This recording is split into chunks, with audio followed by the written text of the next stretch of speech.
Hey everyone, welcome to the Cybersecurity and DDoS Hangout series presented by Nexusguard.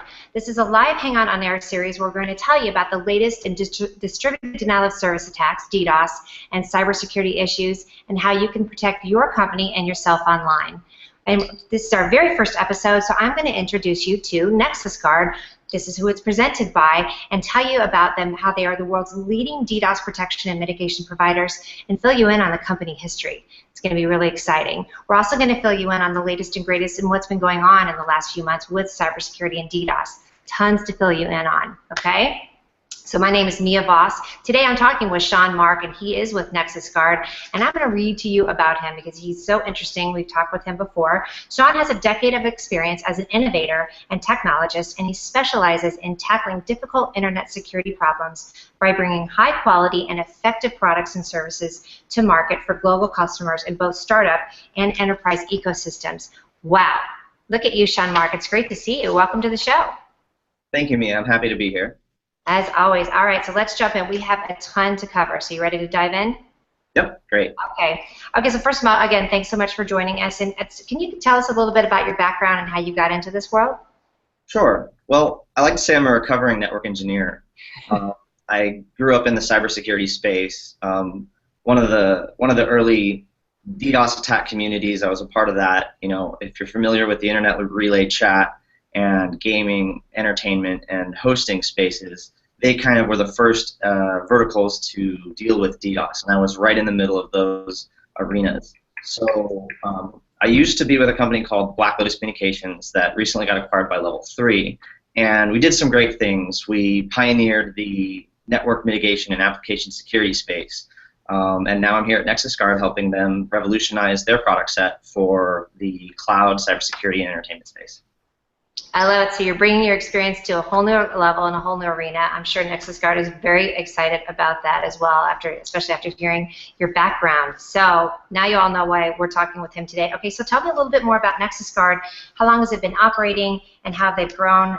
As we mentioned, they are one of the world's leading DDoS protection and mitigation providers. So tell us more about it. Yeah, I'm really excited to be here. Nexusguard is quite interesting. So what kind of sets Nexusguard apart from the other pure play DDoS networks and solutions is that Nexusguard has developed a series of cybersecurity tools and baked it into one platform, right? So they own the technology. They've built this technology for defeating attacks and keeping applications and networks and even DNS online so that that entire impact is transparent to their users. Whereas traditionally, DDoS mitigation companies or services are actually kind of farming out the secret sauce to appliance manufacturers, right? And when you're a big enterprise or a startup or you have a mission critical application, you need the security specialists that are protecting your assets and your mission critical services to be able to pivot and make changes when there's zero-day attacks, or to be able to support you because they have the development team right there on call. So I'm excited to join Nexusguard because it's really a software shop and a security shop all in one, right? So owning that technology, being DDoS experts, writing the tools that we need to protect our clients, as opposed to just kind of piecing the parts together and being an integrator, I find very interesting, and I think we can deliver more value in the long run. So I think you're answering my next question. I love what you said, that it's baked into the platform and it's all kind of one thing. And my question was, what sets Nexusguard apart from some of the other leading DDoS protection and mitigation services? That's certainly one of them. Absolutely. Can you tell us more about that? And then is that a unique business model in that space? It is unique, Mia, because if I'm an enterprise, I have this build versus buy decision point where I'm like, do I want to invest millions of dollars, and I call them the 3 Bs, right? Bandwidth, brains, and boxes, right? I need to collect the specialists and acquire the talent, and then I'm fighting with Amazon and Google and even Nexusguard for that talent, and then I invest in all of this really high-end, complex equipment and infrastructure in order to absorb an attack that might happen to me once a month, or once a year, or once every other year. It depends on the risk profile for my business.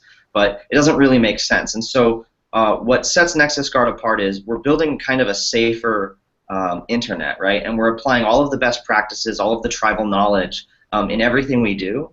And then we create tools on top of this infrastructure. It's baked into one platform, the cybersecurity platform, and it allows you to protect your infrastructure through, well, I won't get into the services, but it allows you to protect your infrastructure, your applications, and your DNS. I love that. Can you say that again, the 3 Bs? Oh, the bandwidth, brains, and boxes. It's kind of like a joke, but that we throw around because anybody can spend money and buy a box, but if you haven't, it's kind of like when you look at professional sports players, if they've been, that you might have a rookie, but after he's got a few years and he's won a few championship rings, then he's really a rock star, right? Like the Michael Jordan or something like that. So it's having the experienced cybersecurity professionals on call, watching, monitoring, taking countermeasure actions, things like that. So you add in a sports analogy for people and they love it. Absolutely.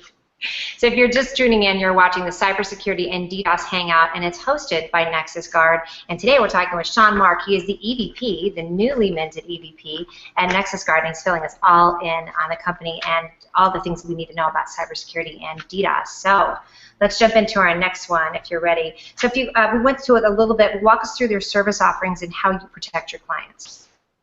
Sure. So we have what we call the 3-pillar approach, right? So we've constructed these 3 pillars of cybersecurity that specifically focus on availability, right? So the first pillar is application security because at the end of the day, the internet is here to serve applications. And those applications are critical to how we conduct business, how we communicate, whether it's social or it's media or it's entertainment or it's commerce or it's research or it's just function. Your entire business might even be online.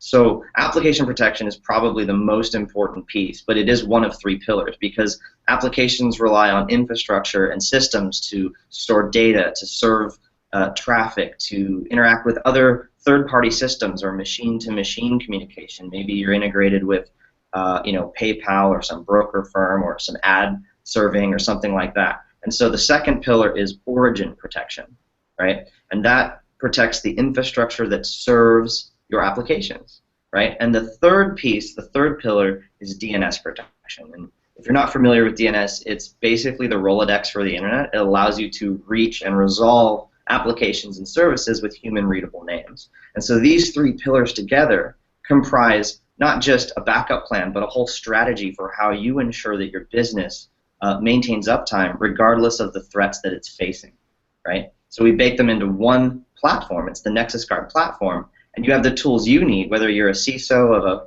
Fortune 500 company or you're the CTO of a 3-man startup right down the street here, you have one-stop shop for being able to protect the application, the origin, and the DNS, and we've got you covered. You know what I love about that, Sean, too, is you're saying it's the 3 pillars. So we have application, origin, and DNS. And if you only protect one of them, it doesn't do any good, right? So you really are being very robust in protecting all 3 of them. You'd still have a weak link if you didn't.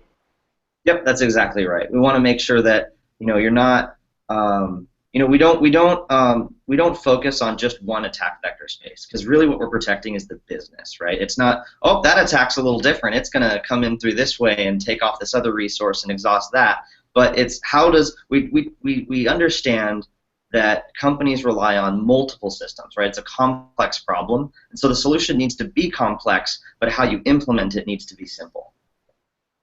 I love simplicity. It's my favorite thing. All right, so we're coming up into the holidays right now. So, what do you are you seeing now, and what should we watch out for? Especially, I mean, we're talking about the high holy days of shopping, right? Yeah. So obviously, retail. That's a big quarter for retail. But what's interesting, if you look back last year, we saw something that we hadn't really seen before. So we kind of look back at 2014 and the entertainment industry, both online gaming, streaming, confederated gaming services, without naming names, it was a very big year for DDoS, and it was all over the news. And so and I predicted it a few months before it happened, and I think we're going to see that again this year. I think a lot of those companies have taken steps, have reinforced their countermeasures. Their security posture is much more robust, but you are going to see a lot of very large and when I say large, and very complex DDoS attacks that will be focusing on entertainment, media. Johnny's got the new Xbox, the new PlayStation, or a new video game he's just downloaded, and the systems that support those games and the online interactions are going to be impacted. there's a whole bunch of attention right now. You kind of notice that the attacks are getting bigger, and every other month there's a new vulnerability that results in a new type of DDoS attack, whether it's an amplification or reflection attack. So as we enter the fourth quarter, what you're going to see is more targets and more attacks. You'll see them in the news because they're going to be names we all recognize, but those aren't the only targets getting hit, right? I think that if you're in the industry, if you're in a vertical that has any sort of risk, there's no differentiation between you and your bigger competitor or somebody else in a different region. It's not verticalized anymore. The threat is real. If you're on the internet, you need to take precautions to protect your availability. I agree, and I think they're going to really try and be even more spectacular in a terrible way than last year, right? Like they're going to try and come up with some, and it was a crazy year last year for sure. We were talking about gaming. It seems like obviously Sony was hit the hardest. You just mentioned it, between PlayStation Network being DDoSed and Sony Online, which was huge, the entertainment, all their emails. What specifically do you think they've done to bolster their businesses and protect themselves? Well, besides invest quite a bit, the community itself has put a lot of attention on, so really these become the use cases for other enterprises to make the case and say, we need to take steps. We have to have so much protection, in-house, and then we need to have a strategy for what to do when these resources are exhausted, right? So the solution for Sony may not be the same as the solution for, a growth phase startup or, a steady growing retail shop or a media conglomerate. It might differ from solution to solution, but one of the biggest things is solution providers have actually taken steps to do a better job, because a lot of the companies that got hit last year had solutions in place. They did their part. They had a few $1 million of infrastructure on site to make sure they could handle these types of threats. They had the relationships with some of the networks where you let them filter traffic before it gets to you, and everything still went down.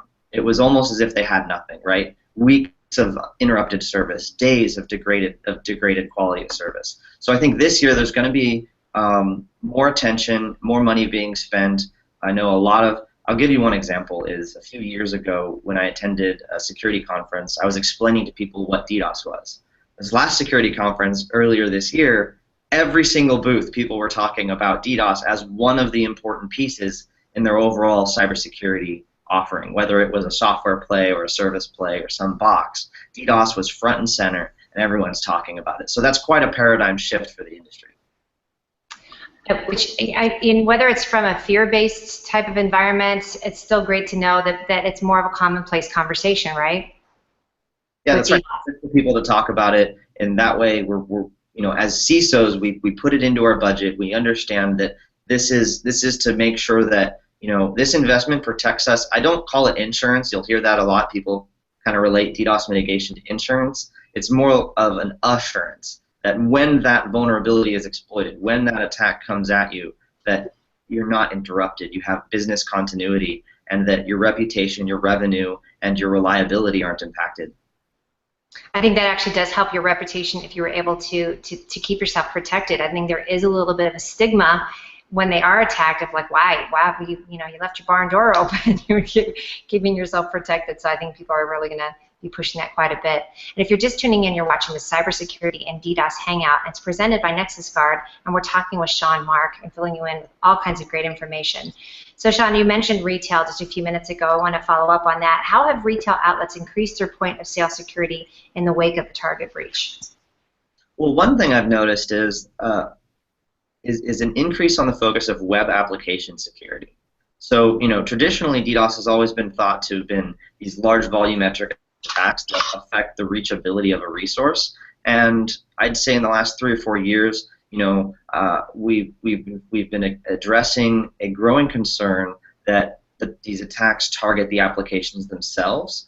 And then the line starts to blur between application attacks and application exploitation, right, which is where the web application firewall comes into place and actually protecting you from things like cross-site scripting, SQL injection, resource abuse, scraping, and those things will blend in with a DOS attack, right? Or sometimes they will be reconnaissance for a DOS attack, or vice versa. So you can't kind of break them up into pieces because it becomes unmanageable, even if you've just got one retail asset. But many of these companies have multiple assets, whether it's different regions or different brands or different product sets, or it's channelized, meaning they're selling through resellers. So you have an ever-growing surface area you have to protect, and then how deep into the stack you have to protect is also growing, right, as applications evolve and we do more things with software. So retail's been kind of at the front and center of web application firewall development. They're some of the largest spenders in the space. If you look at the WAF manufacturers, and then cloud WAFs have come a long way. So I hope that other industries can start to benefit from that, because having a solid web application firewall is a very important component of your application availability strategy. And this is what I love the Nexusguard is doing, because it is something, it's so intricate, everything that you just said. I mean, there's layers upon layers, and there's no way that sort of the everyman could keep up with that. Right, that's why having a platform that gives you the visibility, so even if you're not reviewing logs every day and tweaking this knob or that knob, but you have a platform that's at least creating the reports, giving you the auditable data, and you know, okay, my site had 1 million hits last month, and this month we're on target for 2 million, and of those 2 million, how many of them are potentially a threat, right? How are they trying to do something they shouldn't do? And condensing that down to a simple pane of glass where you're like, oh, yeah, this many % of them are red, and if I click on that, these are the ones that I have to turn these knobs, and it won't break my website. That's the most important part, is as how much efficiency can I get out of one person, right? And let the machines do the work for a human that might be managing, you know, thousands of systems and protecting millions of dollars in revenue. It's an easy button. Yeah, I'm not saying it needs to be a frowny face button that you just push, but giving them the information and the insight to make those calls, right? And decide, do we want to do this or do that? You know, it's all about control, right? If you look at cloud computing, for example, what Amazon has done for the average IT shop is simplify some stuff that's very expensive, very capital intensive, very time consuming, and now they still know how much compute and RAM and storage they want, right? But they're able to execute it fast. They're able to make the decision themselves and not do the legwork, right? And companies like Amazon with the economies of scale can take care of that for you. So there's a similarity between that revolution and what's happening in cybersecurity, which is all the intelligence gathering is happening on the back end. The data is being presented in one pane of glass, so a single security engineer or network engineer or site availability guy can focus on what he does best and know that he's got his back covered. And Nexusguard is front and center in that movement. I was just going to say that. I mean, you're really helping people focus on what they do best, as opposed to using all this time to try and research it, figure out their protection, and they're not making money because they're just trying to protect themselves. So they're still losing money by trying to protect themselves if they're not using a company that can help them out. Yeah. Real quick, you mentioned that DDoS attacks are used almost as a reconnaissance for other attacks. Can you elaborate a little bit more on that? Sure. I guess the overall thought is, if you don't have security, you don't have security, right? So what are quick kind of reconnaissance attacks that can be launched to figure out if someone's got a security solution in place, any kind, right? So if my goal is to disrupt business or to affect damage against an organization, you know, 15 minutes of a DOS attack, you know, in kind of the underbelly of the internet through those ways, you can kind of fire warning shots at companies and see if they have protection. It's still criminal, but you know, if you can affect the availability of a website and determine, oh, they don't have DDoS protection, then they probably aren't running a web application firewall, or if they are running one, they're not using it correctly. And then it's like, well, what data is behind the site can we get? So it used to just be that DDoS was, you know, it was a monochromatic conversation about, is the site up or not? And now it's the line is blurred between availability, integrity, and authentication, right? It's, should you even have access to those resources? Are the resources legitimate, and are they available, right? Right. Well, and I think that's what's really, really tough too, is when you said that it's almost akin to people just knocking on doors to see if people are home in the neighborhood, right? Just checking, oh, let's see what kind of thing they have. Oh, they're protected. We'll keep moving on to someone that's... I love that analogy. You may use that. I like that. So we have a comment, actually. Bill Reed says the lines are definitely more blurred now than more than ever as apps evolve. A well-intended app that's poorly configured and/or architected can have serious DDoS effects. Yes. Yeah. So throws down the mic. without kind of pointing the finger at specific CMSs or stacks, there are, because we want to make things easier for users to get on the internet and create websites, sometimes those tools are very bloated. And the fact that they're bloated makes them very, very easy to affect denial of service or just knock over, because the bigger they are, the harder they fall, right? So even though you want a simple website for selling your widget, that website is way more complicated than it needs to be, because you need a UI to just jump in there and create your blog or sell your widget. So yes, poorly configured stacks. People who say, well, Amazon's easy. I'm just going to go spin up a VM on EC2, and it's Amazon, so I must be protected. That's not the case. Even Amazon, there's a list of best practices that you should follow in order to obtain DDoS, what they call resiliency. Right? So they're not guaranteeing you they'll protect you, but it's that in most cases these attacks will not affect you if you follow all of these best practices, which means you're spending more money, and you ought to be an Amazon experienced engineer at the very least. So we help customers with all of this as well. Hey, if you're just tuning in, you're watching the Cybersecurity and DDoS Hangout, and this is presented by Nexusguard, and Sean Mark is throwing down some serious information on us over here. Right? So listen, I'm going to go to a couple more things. It seems, and then we talked about this a little bit, but again, sort of on trends over the past year, especially, we said that there's been a lot more breaking news and coverage on newly discovered vulnerabilities. Why is that? So it's like when whether it starts with the NTP floods from last year, and then SSDP. And then, I could list off the protocols, but really what happens is, you find one exploit that works, and you realize, a lot of these protocols and programs that were written back when the internet wasn't designed to do what it's doing today, is that we can exploit these services and tools, and there are emerging markets where people aren't securing their gear. And I don't think it's ever going to go away. It might get better or worse over time, but yeah, it used to be once a year there was a major exploit or a major vector that's new, and now it's seemingly more and more frequent. I think we're about once a month there's some trend where we're seeing yet another exploit, yet another vulnerability, or a new market that's opening up and servers are coming online, and then an old one that was patched in the rest of the world is now available again in this region, and it's used as a reflection area of attack, which means that there are a lot of computers in that market that aren't protecting themselves, and they're unwillingly becoming part of an attack, right? And they can be used to launch large volumes of traffic or malicious requests or any kind of DDoS against targets of a sponsor's choosing.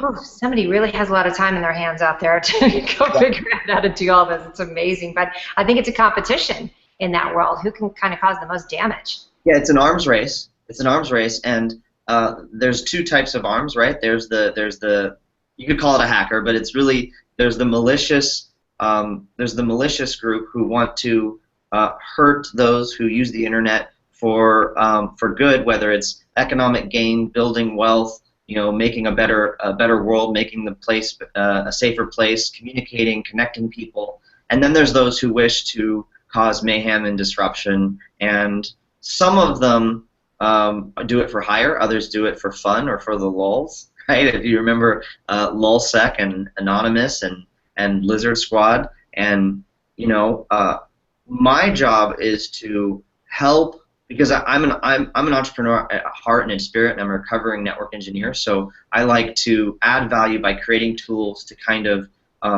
make those threats irrelevant and help us do internet better. Do you go to therapy for that, for the recovering part? Well, myself, I'm still around network engineers all the time, and application engineers and software engineers. And when I got into this, software development and programming scared me, but I can appreciate a good few lines of code actually better now than ever. I have a deep and profound respect for the programmer, and their life is much more complicated than a network, because the network engineer is basically a telecom guy that's evolved. Right. You gotta have that experience for both sides. So it's going to be tip time, by the way. So tell us, what would you advise people to do if they don't have DDoS protection? So give us 3 tips that we can pass along to our audience. Sure. So I'm talking to the people who don't have DDoS protections, not the companies. The first thing that don't have it. First of all, get it, right? no. The first thing is really talk to us, right? Pick up the phone, call us, email us, find us at a show, and talk to people who are in it, because you wanna find the right solution for you. Not every company is the same. Not every application is the same. I don't believe in one size fits all, because budgets change and demands differ from organization to organization. So talk to an expert. Go to a trade show. Email sales. And you can do that at www.nexusguard.com, or see us at any of the events we put on our website, which events we go to, all of the security shows. And that would be the first thing, is just start the conversation, right?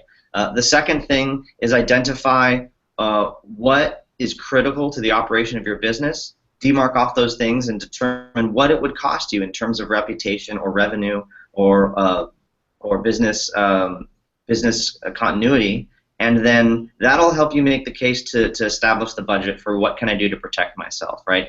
So those are the 3 things. Start the conversation, assess the risk, and then start to look for solutions. So we're doing talk, assess, and identify. I love that. That's perfect. All right, great. Anything else you want to fill us in on before we jump out of here? No, I'm just really happy to be here, and thanks for having me. So listen, we so appreciate, Sean. Congratulations on joining Nexusguard. I'm so impressed with all the information you gave. So everyone, what you need to do is go over to, as you mentioned, nexusguard.com. You can sign up for go ahead and get their latest blog articles, white papers, DDoS-related information and news. Clearly from the information you got today, it would be a great thing for you to do, because then you'll be able to keep up on all the latest and greatest. So, all right, Sean, well, thank you for joining us. I'm Mia Voss. You have been watching the Cybersecurity and DDoS Hangout presented by Nexusguard, and make sure to subscribe, and we'll fill you in for our next Hangout in this series. Thanks, everyone.